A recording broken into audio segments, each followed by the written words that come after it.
Vam anunciar que el PP ja tenia confirmades les llistes electorals per als comicis de març. Este migdia el president Camps ha presentat a Torrevella els tres caps de llista, que com tots vostès saben són Esteban González Pons per València, Juan Costa per Castelló i el cartagener Federico Trillo per Alacant.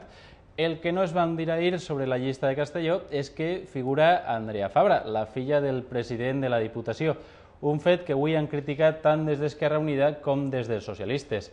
Per a Joan Calabuig, les llistes d'este PP són fruit de la lluita interna dels populars.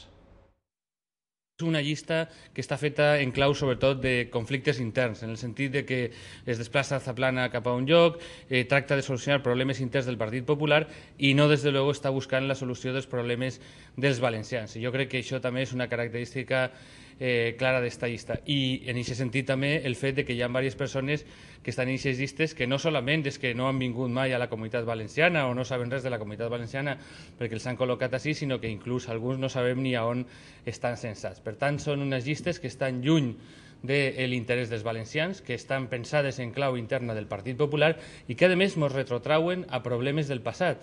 Tornen així els problemes dels governs del senyor Aznar i el cas més evident és el cas, per exemple, del senyor Trillo en Alacant. No els portem nosaltres a la realitat, són ells els que es tornen.